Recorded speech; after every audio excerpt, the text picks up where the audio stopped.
mga pangyayaring nais kong balikan. Napaisip ako, nakakamiss maging bata. Nais kong maging bata muli. Yung tipong wala akong problema, mga pagkakataong inakala kong masaya lang palagi. Na ang lahat ay magiging madali. At isang iyak ko lang ay magiging maayos na. Noon ay napakarami kong pangarap.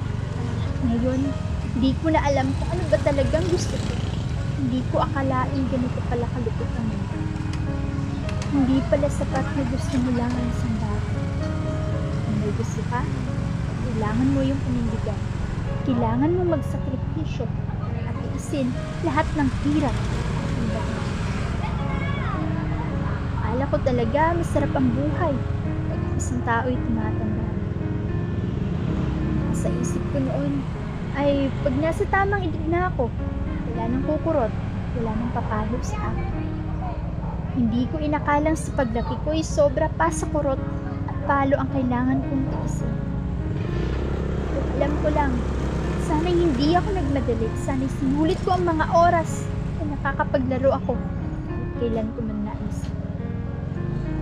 Kung alam ko lang na magiging mahirap, siguro'y di ko na nanaising tumanda pa. Alam ko lang na ang lahat ay panandalian. Sana'y ang mga mahahalagang tao't bagay ay di ko na kinakawala. Sino naman ay may problema. Habang tumatanda, problema ay dumarami. Unti-unti nalulunod tayo at nakakalimutan natin kung paano mag-iisa.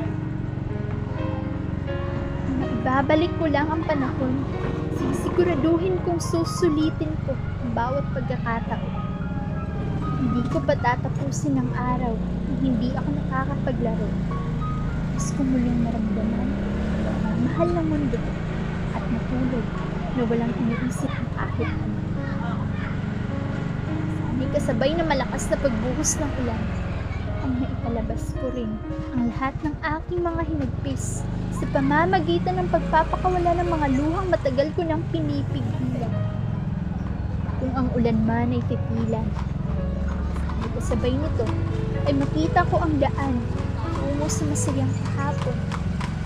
Kung hindi man, sana man lang sa pag-aliwalas ng kalangitan ay muli kong magkaroon ng pag-asa. Sa gayon ay maipagpatuloy ko ang lahat ng aking